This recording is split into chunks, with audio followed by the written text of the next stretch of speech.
Hi hello friends, ఈరోజు నా దోస్తు వెహికల్కి కంచించర్ల టు విజయవాడ వెళ్తుంటే లోడ్ వేసుకొని బేరింగ్ అయితే పోవడం జరిగిందండి. బేరింగ్ పోయి రన్నింగ్లో పొగలు వస్తున్నాయి. ఏంటా అని చెప్పి పక్కన ఆపితే బేరింగ్ పోయి డిస్క్ బాగా హీట్ ఎక్కింది.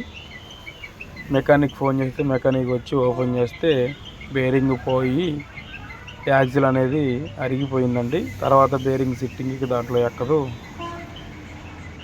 వేరేది వేసుకోవాల్సిందే యాక్సిల్ అని చెప్పేసి అన్నారు.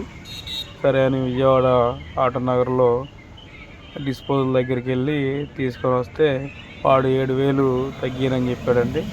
అది 7,000, దాంట్లో ఆయిల్ ఒక 1,000 రూపాయలు అయిందండి. ఆయిల్ మెకానిక్ ఛార్జ్ ఒక 700 అయిందండి. టోటల్గా 8,700 రూపాయలు ఈరోజు ఖర్చు అయిందండి. నాకు కిరాయి వచ్చేసి 2,200 అండి.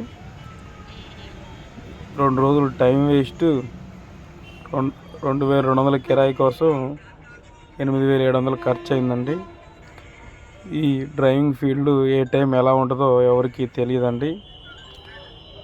రూపాయి వస్తే 10 రూపాయలు ఖర్చు అవుతుంది. అది ఎప్పుడు ఏ టైంలో ఎలా ఉంటుందో అనేది ఎవరికి తెలియదు, ఎవరు చెప్పలేమండి. టాటా ఏసీ కిరాయికి కూడా అదే 2,000 వెళ్తుందండి. నాకు 2,200 ఇస్తానంటే వెహికల్ పెట్టడం జరిగింది.